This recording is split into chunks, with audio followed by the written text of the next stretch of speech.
Hello guys, welcome back to this channel. कैसे हैं आप सब? आज बहुत अच्छा दिन है, बहुत इंपॉर्टेंट डे है, हमारे देश का फाइनल भी है और I am cheering for team India. Congratulations, हमने बहुत अच्छा किया। I am personally cheering for Hardik Pandya. भाई, तुम्हारे भाई का फेवरेट है वो। और साथ ही में देश की कंपनी टाटा मोटर्स के बारे में बात करेंगे, जिसने एक बहुत बड़ा कारनामा कर दिया है, एक और अचीवमेंट हासिल करी है। सेलेंटिस के साथ इन लोगों ने एक नया एमओयू साइन किया है, यानी कि मेमोरेंडम ऑफ अंडरस्टैंडिंग, जो कि कॉर्पोरेट लैंग्वेज में एक टर्म होती है। कॉन्ट्रैक्ट काइंड ऑफ साइन किया है, जिससे पूरा शेप चेंज हो जाएगा भाई साहब टाटा मोटर्स का। अब क्योंकि आपको ऑलरेडी पता है कि स्टेलेंटिस के अंडर ही जीप आता है, और क्या माजरा है, क्या हुआ है बड़ा, चलो फटाफट से बात करते हैं। अगर मैं आपको बोलूं कि जीप के अंदर आपको टाटा मोटर्स का इंजन देखने को मिलेगा, तो आप कैसे रिएक्ट करोगे? बट दोस्तों, ये सच है, ऐसा हो गया है। सबसे पहले तो भाई टाटा लवर्स, वीडियो को लाइक कर देना, और चैनल को अगर सब्सक्राइब नहीं करा आप लोगों ने, सबसे कह रहा हूं मैं ये, तो सब्सक्राइब कर लेना। टाटा मोटर्स ने जो नया इंजन डेवलप करा है 1.5 लीटर का टीजीडीआई इंजन, ये इससे रिलेटेड है, और ये आपको बहुत जल्दी जीप, यानी कि जीप की कंपस हो गई, मेरिडियन हो गई, वहां पर आपको इंजन देखने को मिलेगा। पर कैसे, मैं आपको थोड़ा समझाता हूँ।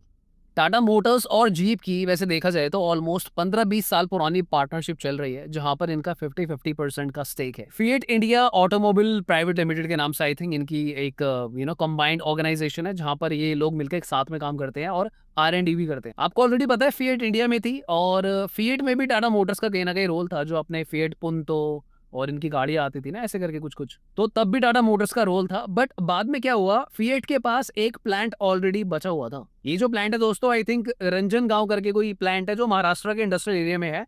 तो यहाँ पर अभी भी ये प्लांट फिएट के पास था, टाटा मोटर के साथ इसकी पार्टनरशिप है। इस प्लांट में करंटली वैसे तो जीप के प्रोडक्ट्स बनते हैं, टाटा नेक्सॉन भी बनती है। अगर आपको नहीं पता तो मैं आपको बता दूं, तो काफी बड़े बैजेस टाटा मोटर्स के वहां पे नेक्सॉन के बन के भी निकलते हैं। तो इसकी वजह से टाटा मोटर्स ने पार्टनरशिप कर रखी थी फिएट के साथ, क्योंकि कभी ना कभी भाई नीड पड़ती है। आपको ऑलरेडी ये बात तो पता ही होगी कि जो 1.5 लीटर का इंजन था टाटा मोटर्स का, उसमें कहीं ना कहीं स्टेलेंटिस का भी योगदान था। मैंने अपनी पुरानी वीडियोस में आप लोगों के साथ शेयर किया था। पर अब नया क्या हुआ है, आप लोग को ऑलरेडी पता है कि इंडिया के अंदर डे बाय डे जो है वो नॉर्म्स बढ़ते जा रहे हैं। किस चीज को लेके? कि भाई एमिशंस को लेकर, यानी पोल्यूशन को लेकर गाड़ियों पे, ब्रांड्स पे काफी सख्ती चल रही है। अब क्योंकि जीप इंडिया में रहना चाहते हैं, they want to deliver their cars, and Jeep is actually a good brand. उनकी ओवरऑल बिल्ड क्वालिटी अच्छी है, इंजन अच्छे हैं। But the problem is, Jeep को अगर फ्यूचर में इंडिया में रहना है, एमिशंस को कंट्रोल करना है, तो उनके पास सिर्फ 2 लीटर के इंजन अवेलेबल है, डीजल इंजन मेनली इनके पास अवेलेबल है।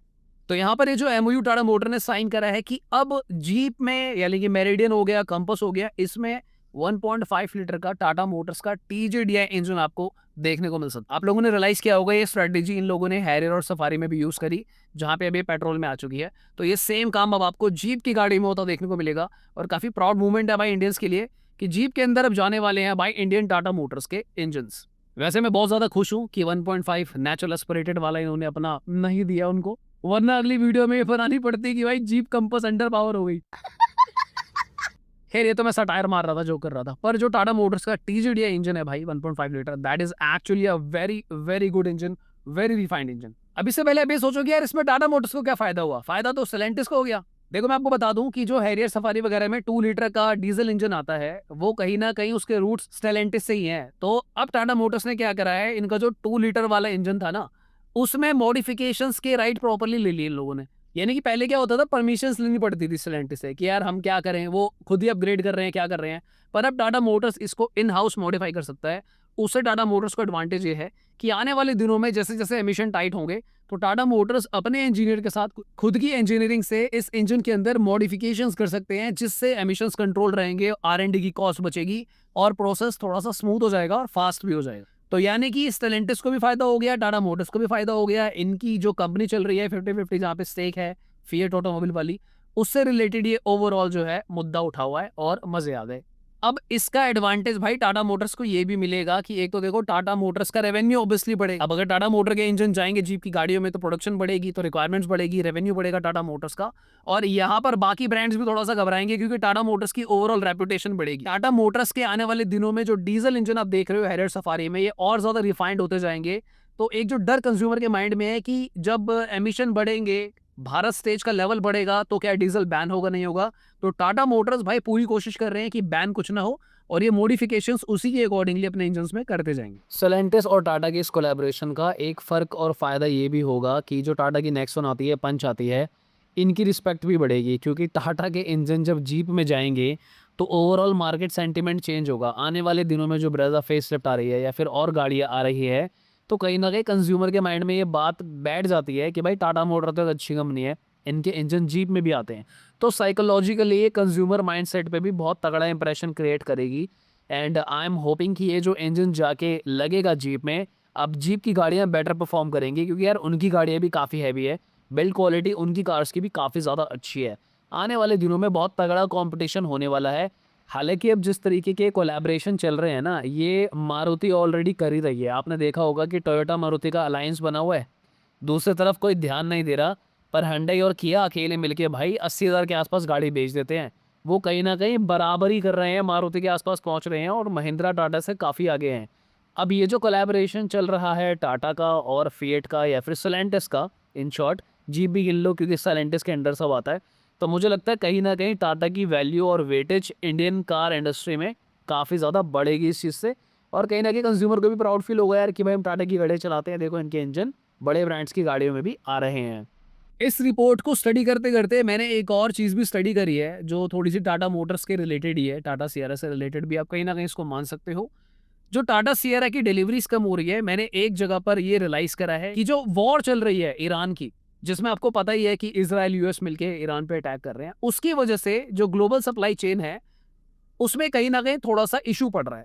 मतलब जो सप्लाई को हम लेते हैं क्रूड ऑयल की या फिर एनर्जीज़ की, गैस वगैरह की। अब कार फैक्ट्रीज़ के अंदर बहुत सारे ऐसे कंपोनेंट्स होते हैं जहाँ पर गैस का यूज़ होता है। फॉर एग्ज़ाम्पल जो पेंट मशीन होती है गाड़ियों पे या फिर और भी कई कंपोनेंट्स आते हैं।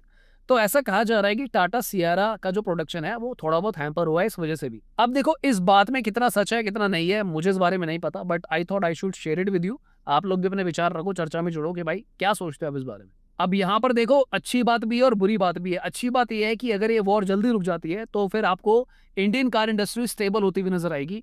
बुरी बात यह है कि अगर ये वॉर और लंबी खिंचती है तो धीरे-धीरे कार के प्राइसेस बढ़ सकते हैं क्योंकि इससे मैन्युफैक्चरिंग ब्रांड्स की हैम्पर होती जाएगी। अभी तक आपको असर क्यों नहीं दिख रहा? क्योंकि ब्रांड्स के पास बैकअप होते हैं, गैस के, ऑयल के, डीजल के, सबके बैकअप इन्होंने रखे होते हैं ताकि प्रोडक्शन में इश्यूज ना आए। पर अगर ये चीजें नहीं रुकती तो ये प्राइसेस बढ़ेंगे भाई साहब। आपकी आईसी, पेट्रोल, डीजल कार्स के एडवांटेज मिलेगा ईवी इंडस्ट्री को। ईवी की तरफ लोग भागेंगे क्योंकि पेट्रोल के प्राइसेस बढ़ सकते हैं और बहुत ज्यादा रायता फैल सकता है। तो ये जो वाली रिपोर्ट मैं सेकंड वाली बता रहा हूँ खाली सिएरा की प्रोडक्शन के बारे में नहीं है, मैं एक आपको एंगल दूसरे तरीके से बता रहा था। क्योंकि अगर वॉर रुक गई तो भी सिएरा की प्रोडक्शन नहीं बढ़ी, सेल नहीं बढ़ी तो भाई फ्लॉप गाड़ी माना जाएगा। But we are still giving one chance to Sierra. अभी हम उसको फ्लॉप नहीं मान रहे हैं। लेट्स सी कि आने वाले एक आध महीने में क्या होता है। ऑलराइट, तो फिर आज की वीडियो के लिए इतना दोस्तों। अगर ये वीडियो आपको अच्छी लगी हो please consider subscribing the channel, share the video. मिलते दोबारा किसी और दिन। Thanks for watching, bye bye, take care.